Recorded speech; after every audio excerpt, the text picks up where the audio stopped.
It was a cold, moonless night when he first approached me. His silhouette emerged from the shadows like a ghost, his voice both hypnotic and menacing as it sliced through the silence. "You don't belong here," he said, his words dripping with authority. My heart raced so fast I thought it might burst out of my chest. He wasn't just any stranger. There was something about him that felt dangerous, intoxicating, as if he could see right through me into the depths of my soul, where even I feared to tread.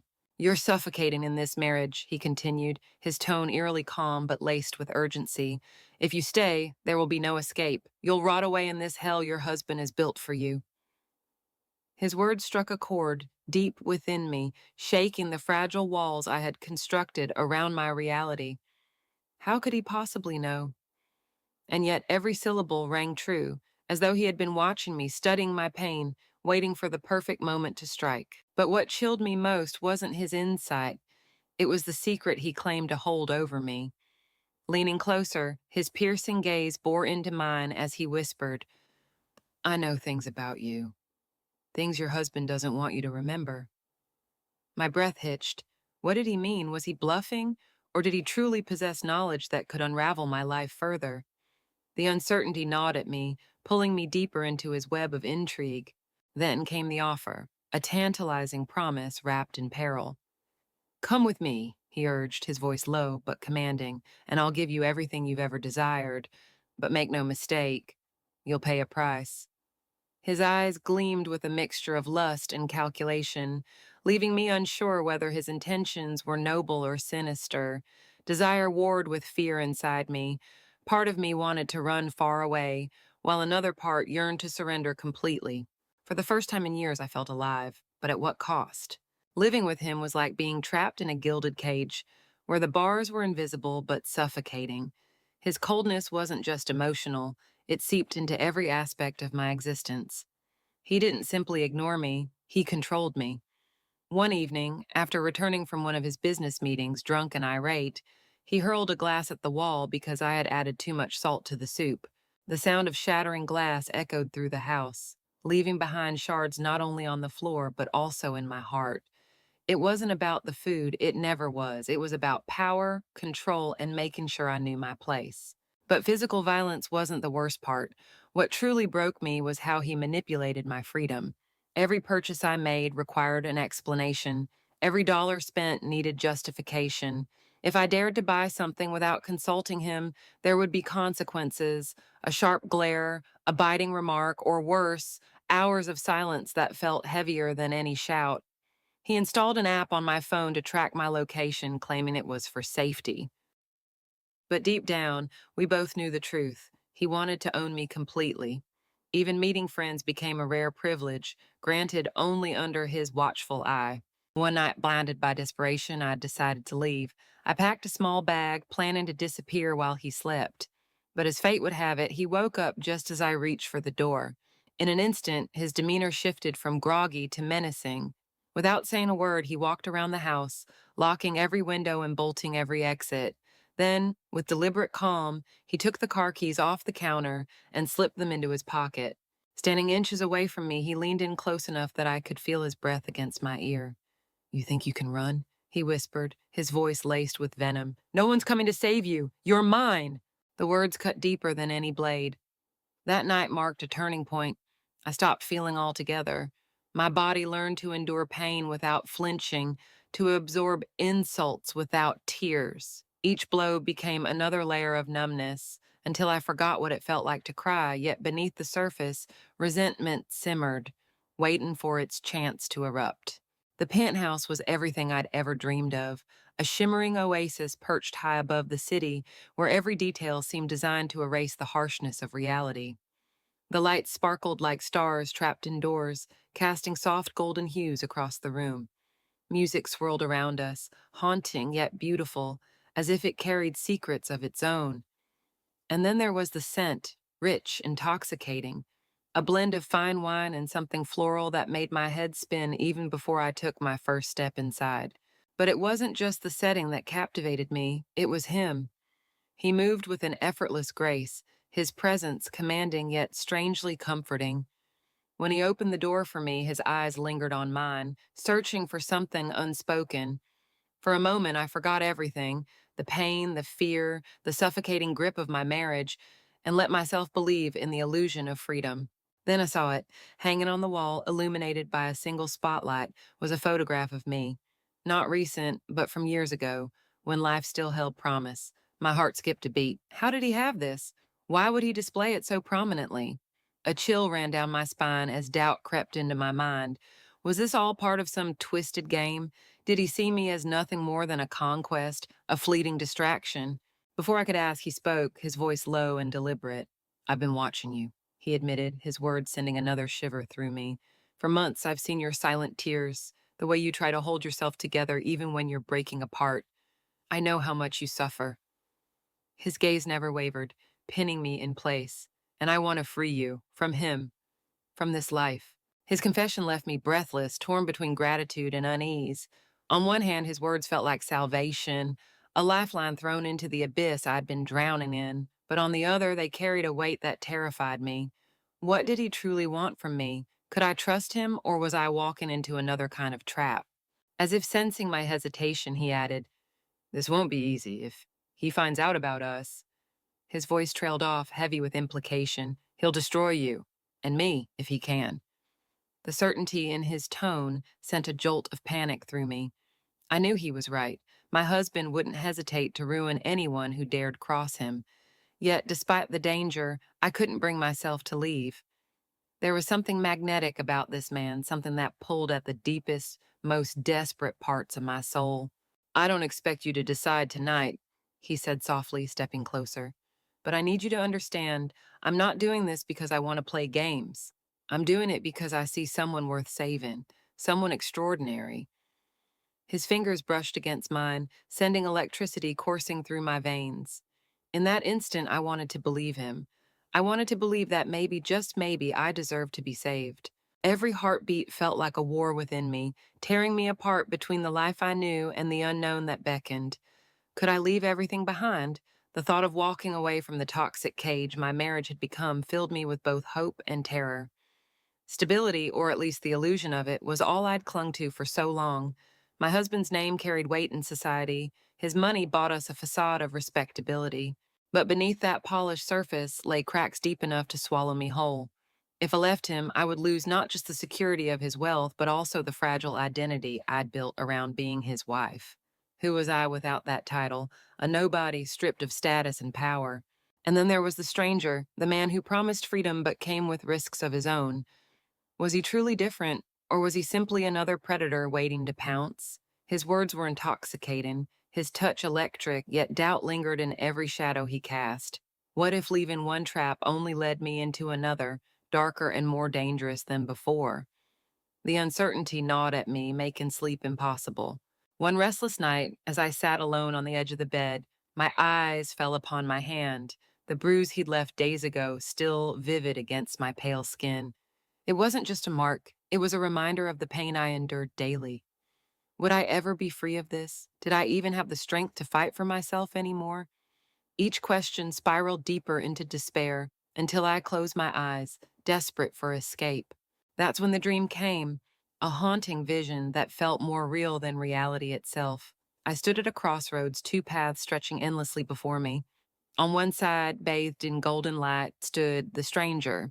His presence radiated warmth and promise, his outstretched hand inviting me toward a future untethered from fear. But the other path plunged into darkness, where my husband loomed like a specter of rage. His face twisted in fury, his voice echoing like thunder. You'll never leave me. You're mine. The air grew heavy, suffocating, as though the shadows themselves conspired to pull me back. I woke drenched in sweat, my heart pounding as if trying to break free from my chest. The dream lingered, its symbolism too clear to ignore. One path offered salvation, but at what cost? The other condemned me to a life already unbearable. Yet neither choice seemed safe. Every step forward felt like stepping off a cliff, blindfolded, unsure whether I'd land softly or shatter completely. The moment I stepped through the door, his eyes locked onto mine like a predator cornering its prey. Where were you? He demanded, his voice sharp enough to cut glass. I could smell the alcohol on his breath even before he moved closer, his towering frame looming over me. My heart raced as I tried to steady my voice.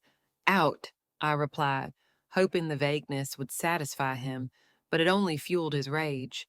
He grabbed my wrist, his fingers digging into my skin like claws. Do you think I'm stupid? How much money did you spend tonight? Who were you with?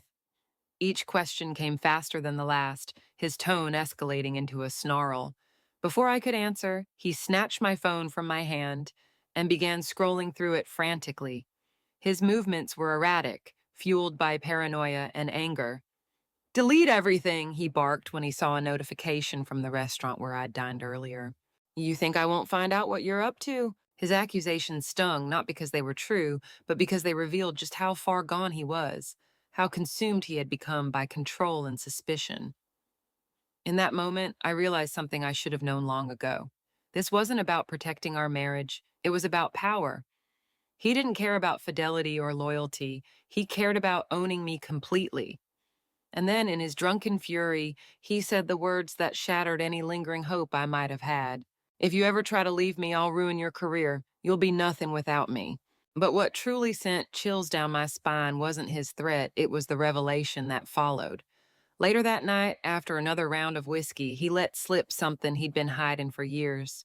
I lost my last big job because of this temper, he muttered bitterly, almost to himself. They didn't want someone who couldn't keep their hands off their wife. The admission hung heavy in the air, confirming what I had always suspected. His violence wasn't just personal, it was systemic, a flaw embedded deep within him.